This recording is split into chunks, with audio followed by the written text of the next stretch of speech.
You're listening to the Weekend Sport Podcast with Jason Pine from Newstalk ZB. Let's go to cricket. Yesterday, Colin Munro announced his retirement from international cricket. 2 to 1. Munro on strike. Swings, hits. How high? Is it over? It is over. Incredible Colin Munro. Oh, what an innings that was. 7 sixes and just 14 deliveries at the crease. Dominant performance from the Black Caps. And they finished the Sri Lankan tour with one of the easiest wins you'll ever see. Martin Guptill's record lasted 20 minutes. Can you believe that? 20 minutes. Second fastest of all time. Good catch in the crowd. Keep it, mate. Don't throw it back. Keep it. It's a famous ball. They don't need it anymore. The game's over, Russell. Yeah, 14 ball 50 on that occasion for Colin Munro. His career spanned 123 matches for New Zealand, 65 T20 internationals, 57 one-dayers, and one test match in January of 2013 against South Africa in Port Elizabeth. His last appearance for New Zealand was a T20 international against India in February of 2020. In the 4 years since, he's played franchise T20 cricket all over the world. Colin Munro has joined us on Weekend Sport. Colin, as I say, you haven't played for New Zealand for 4 years, so why have you decided to make this announcement now about your international retirement? Oh, I just want to put that international chapter behind me, really. I probably would have done it a couple of years ago, but I always had the dream of trying to play another World Cup, whether it was T20. There was obviously the one in the UAE that I missed out on, and then this one, I didn't even think I was in the mix, to be honest. And then when I got a call to say, are you available? And I was in conversations, which was nice. And then when the squad came out, it was like, you have the emotions of getting up to try and maybe you think you're going to play. And then, then you obviously don't get selected. And then I was like, okay, well, now it's time to put it to bed, obviously. I haven't played for a long time. It was a long time coming, and just sort of put this chapter to bed and then move on. So you got a call, as I understand it, and you'll be able to correct me if I'm wrong, to ask if you're available for the tour of Pakistan in the last month or so. Is that where the conversation around your availability came from with regards to the World Cup as well? No, I was contacted mainly for the World Cup. That was back in probably end of January, middle of end of January, really, just to see where I sit in terms of do I still want to play international cricket. And I definitely wanted to. Did everything in my power to put my hand up and put some performances on the board for that. But, when looking, and then obviously the Pakistan tour fell on a month where I'd already penciled in a family holiday and sort of a time that I can try and get back in the gym, get fit, get ready to go again, especially with what I've got coming up, and then just trying to get myself ready. And I think maybe that might have played a little bit of an issue in terms of being available, but no hard feelings. The boys that are on the Black Caps team now are doing a wonderful job, so it would have been hard for me to push for a case there. Do you think, though, if you'd gone to Pakistan, that might have, I don't know, might we be having a different conversation now? No, I don't think so. They asked me if I wanted to go to Pakistan. Obviously, I'd be more of a senior player on that tour. But I don't think so. I think the boys that have been doing the job for New Zealand over the last 2 or 3 years, plus the likes of Ratchin that's come in and done really well, those guys deserve to be where they are. And, I've had my time.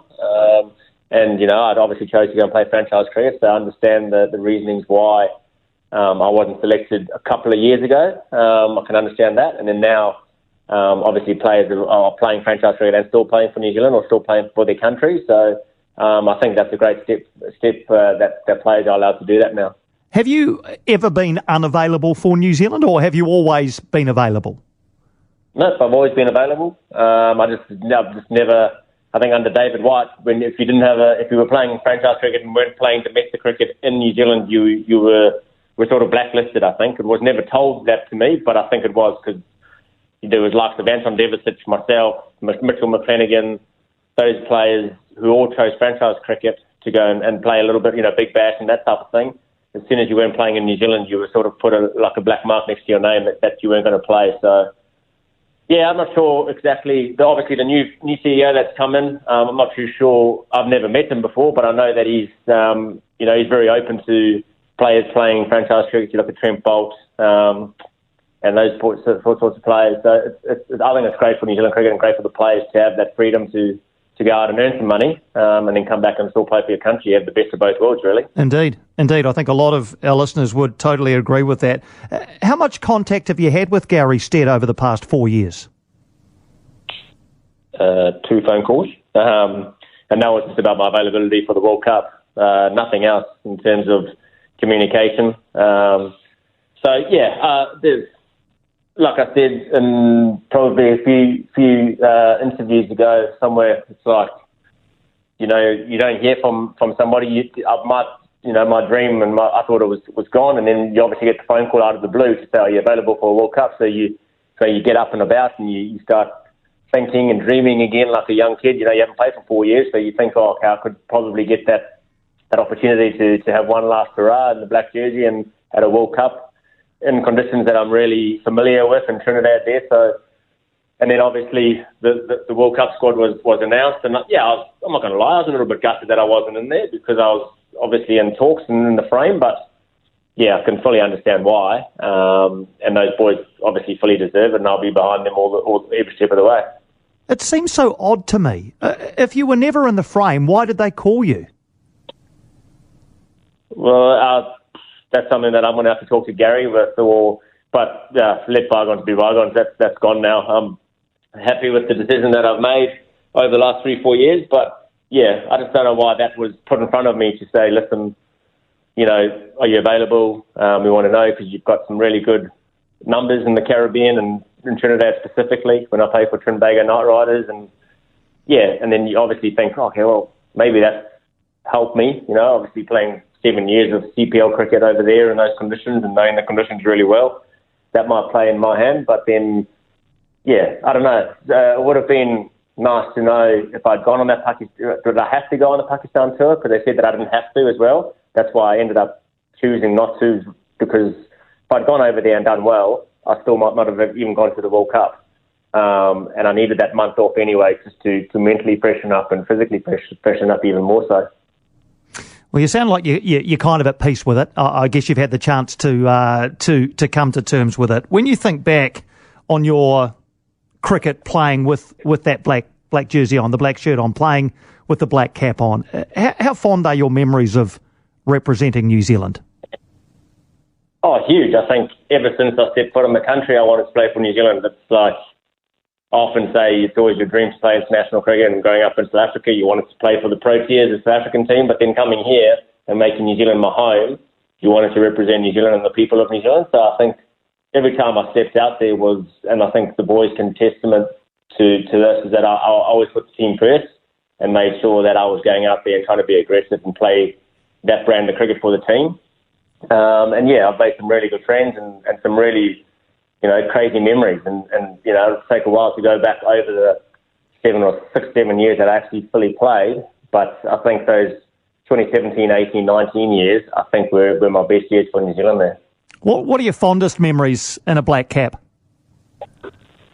Well, it's obviously hard to go past 2019 World Cup. I think obviously I didn't play a big part in it, but to have a lot of the families over there and experience it with all the players, and we were such a close-knit team, we just really enjoyed it. And to go that close, I think even though we didn't win it, we had a pretty good celebration at Lord's afterwards, just about how far we'd gone in the competition and things. So that's probably number one. And then, making my debut in Durban, where I grew up, playing all 3 formats that tour, playing in front of my family in South Africa was pretty special.